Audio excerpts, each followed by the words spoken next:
Hey family, and anybody else watching, and welcome back to As For Me and My House. Today, Isaiah 5 through 8 is going out to Jim and Sharon. Continuing where we left off, last time we were looking at God's judgment on Israel. Today we'll be specifically talking about a song about a vineyard. We'll look at woes and judgments. We'll see Isaiah's commission, and then also a mention of Jesus. We'll also look at fearing God and a little bit on Assyria as well, but we'll talk about this idea about the fear of the Lord. So again, Isaiah 5 through 8 today. So, chapter 5. I will sing for the one I love a song about his vineyard. My loved one had a vineyard on a fertile hillside. He dug it up and cleared it of stones and planted it with the choicest vines. He built a watchtower in it and cut out a winepress as well. Then he looked for a crop of good grapes, but it yielded only bad fruit. Now, you dwellers in Jerusalem and men of Judah, judge between me and my vineyard. What more could have been done for my vineyard than I have done for it? When I looked for good grapes, why did it yield only bad? Now I will tell you what I'm going to do to my vineyard. I will take away its hedge, and it will be destroyed. I will break down its wall, and it will be trampled. I will make it a wasteland, neither pruned nor cultivated, and briars and thorns will grow there. I will command the clouds not to rain on it. The vineyard of the Lord Almighty is the house of Israel, and the men of Judah are the garden of his delight. And he looked for justice, but saw bloodshed, for righteousness, but heard cries of distress. Woe to you who add house to house, and join field to field, till no space is left, and you live alone in the land. The Lord Almighty has declared in my hearing, surely the great houses will become desolate, the fine mansions left without occupants. A 10-acre vineyard will produce only a bath of wine, a homer of seed, only an ephah of grain. Woe to those who rise early in the morning to run after their drinks, who stay up late at night till they are inflamed with wine. They have harps and lyres at their banquets, tambourines and flutes and wine, but they have no regard for the deeds of the Lord, no respect for the work of his hands. Therefore my people will go into exile for lack of understanding. Their men of rank will die of hunger, and their masses will be parched with thirst.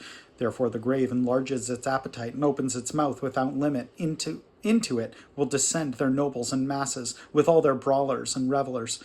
So man will be brought low, and mankind humbled, the eyes of the arrogant humbled. But the Lord Almighty will be exalted by his justice, and the holy God will show himself holy by his righteousness.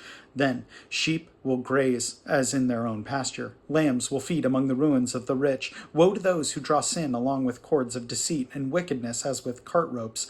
To those who say, let God hurry, let him hasten his work so that we may see it. Let it approach. Let the plan of the Holy One of Israel come so that we may know it.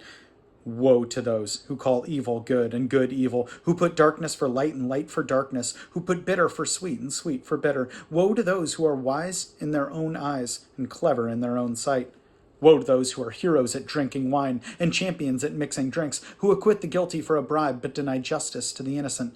Therefore, as tongues of fire lick up straw, and as dry grass sinks into the flames, so their roots will decay, and their flowers blow away like dust, for they have rejected the law of the Lord Almighty, and spurned the word of the Holy One of Israel. Therefore, the Lord's anger burns against his people, and his hand is raised, and he strikes them down. The mountains shake, and the dead bodies are like refuse in the streets. Yet, for all this, his anger is not turned away. His hand is still upraised. He lifts up a banner for the distant nations. He whistles for those at the ends of the earth. Here they come, swiftly and speedily. Not one of them grows tired or stumbles. Not one slumbers or sleeps. Not a belt is loosened at the waist. Not a sandal thong is broken. Their arrows are sharp. All their bows are strung. Their horses' hooves seem like flint. Their chariot wheels like a whirlwind. Their roar is like that of a lion. They roar like young lions. They growl as they seize their prey and carry it off with no one to rescue.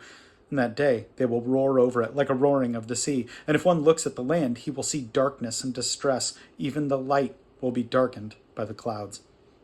Chapter 6. In the year that King Uzziah died, I saw the Lord seated on a throne, high and exalted, and the train of his robe filled the temple. Above him were seraphs, each with 6 wings. With 2 wings they covered their faces, with 2 they covered their feet, and with 2 they were flying, and they were calling to one another, Holy, holy, holy is the Lord Almighty. The whole earth is full of his glory.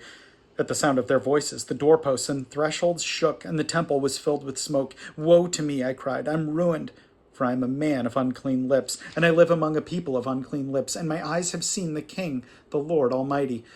Then one of the seraphs flew to me, with a live coal in his hand, which he has taken with tongs from the altar. With it he touched my mouth and said, "See, this has touched your lips. Your guilt is taken away, and your sin atoned for." Then I heard the voice of the Lord saying, "Whom shall I send, and who will go for us?" And I said, "Here I am, send me." And he said, "Go, and tell this people, be ever hearing, but never understanding. Be ever seeing, but never perceiving. Make the heart of this people calloused. Make their ears dull, and close their eyes. Otherwise they may see with their eyes, hear with their ears, understand with their hearts, and turn, and be healed." Then I said, "For how long, O Lord?" And he answered, "Until the cities lie ruined and without inhabitant, until the houses are left deserted, and the fields ruined and ravaged, until the Lord has sent everyone far away, and the land is utterly forsaken. And, though a tenth remains in the land, it will again be laid waste. But, as the terebinth and oak leave stumps when they are cut down, so the holy seed will be the stump in the land." Chapter 7. When Ahaz, son of Jotham, the son of Uzziah, was king of Judah, King Rezin of Aram and Pekah, son of Ramlah, king of Israel, marched up to fight against Jerusalem, but they could not overpower it. Now the house of David was told, "Aram has allied itself with Ephraim." So the hearts of Ahaz and his people were shaken, as the trees of the forest are shaken by the wind. Then the Lord said to Isaiah, "Go out, you and your son, Shear-Jashub, to meet Ahaz at the end of the aqueduct of the upper pool, on the road to the washerman's field. Say to him, 'Be careful. Keep calm and do not be afraid. Do not lose heart because of the two smoldering stubs of firewood, because of the fierce anger of Rezin and Aram and of the son of Ramlah. Aram, Ephraim, and Ramlah's son have plotted your ruin, saying, Let us invade Judah. Let us tear it apart and divide it among ourselves, and make the son of Tabeel king over it.' Yet this is what the sovereign Lord says. It will not take place. It will not happen. For the head of Aram is Damascus, and the head of Damascus is only Rezin. Within 65 years, Ephraim will be too shattered to be a people. The head of Ephraim is Samaria, and the head of Samaria is only Ramlah's son. If you do not stand firm in your faith, you will not stand at all." Again the Lord spoke to Ahaz, "Ask the Lord your God for a sign, whether in the deepest depths or in the highest heights." But Ahaz said, "I will not ask. I will not put the Lord to the test." Then Isaiah said, "Hear now, you house of David. Is it not enough to try the patience of men? Will you not try the patience of my God also? Therefore the Lord himself will give you a sign. The virgin will be with child, and will give birth to a son, and will call him Immanuel.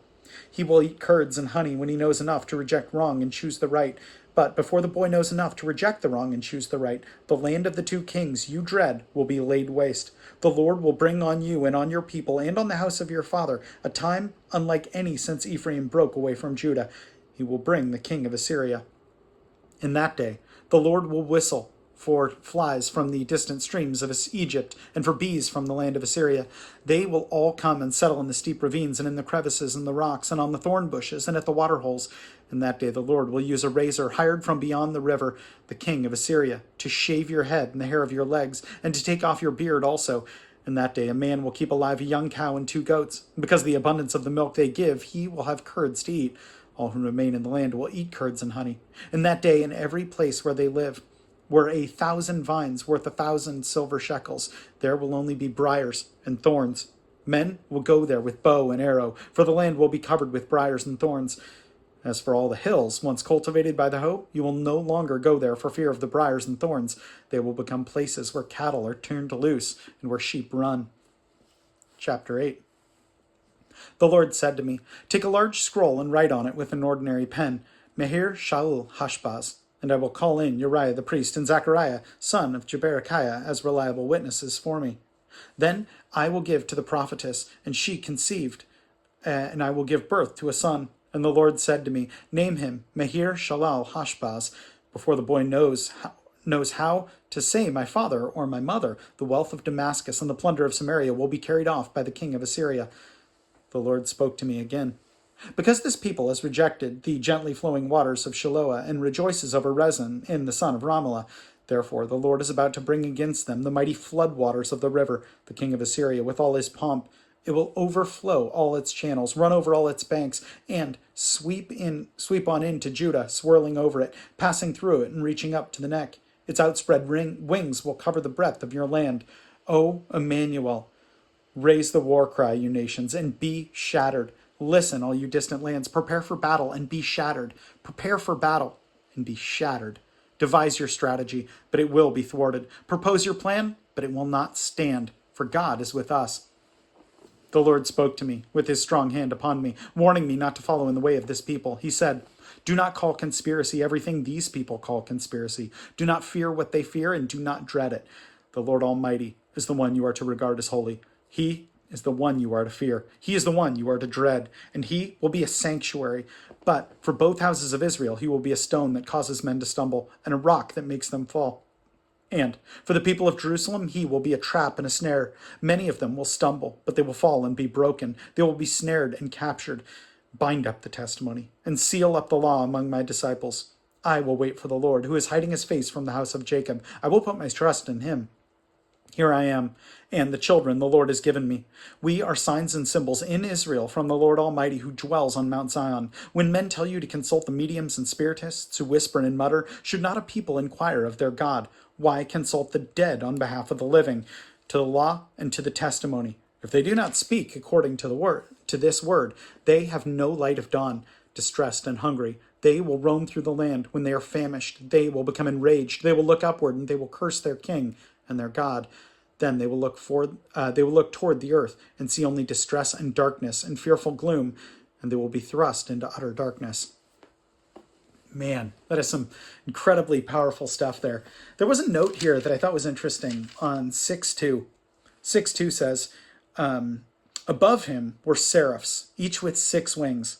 With 2 wings they covered their faces, with 2 they covered their feet, and with 2 they were flying. 6:2 says, Isaiah experienced a dramatic call from God to become a prophet. The message was personally delivered by seraphs, a term that appears only here, and it means something burning and dazzling. Evidently, seraphs were angels who acted as spokesmen for God. I think it's really interesting because, again, you see all these times throughout the Bible where men are hearing from angels and they're falling on their face in worship. And to me, that action of falling on their face in worship, or attempting to worship and then being told, no, don't worship, where these men fall on their face just shaking with fear, to me, that is something so far beyond a person dressed in a white robe with 2 fluffy white angel wings and a halo. To me, it's something much more akin to this. Seeing this and seeing why people would fall on their face in utter terror. If somebody comes to me in a glowing cloak with angel wings and the other appearance of a man, I might find that odd. I might find that strange. I might find that startling, and I might be a little afraid. But when you look at this idea of something burning and dazzling, or burning and dazzling ones, and seeing description of the angels later on in Revelation, some of these, I think, seraphim, and hearing that there's eyes on eyes and wheels within wheels and turning and 4 faces, all of this, that sounds terrifying to me, that seeing that in person. So, but there's that idea here of these angelic beings, these mysterious beings that we have never really seen, right? And being afraid and terrified of that. But what those angels revere and what they fear is God. It says right here, verse 3, and they were calling to one another, holy, holy, holy is the Lord Almighty, and the whole earth is full of his glory. I mean, I think that's interesting. It's probably even great that we're looking at this, Jim, as you were helping me set up some of the cameras and monitors around the house, just to make sure that the house is protected, right? So we put up these cameras so we can kind of always be prepared for a threat. So I don't have to be afraid if something happens. I can kind of have that preparation, right? When I look at that, it's about perfect, right? Because it's like, well, what are you afraid of, and what should you be afraid of? And it says, what is this? Chapter 8, verse 13. The Lord Almighty is the one you are to regard as holy. He is the one you are to fear. He is the one you are to dread.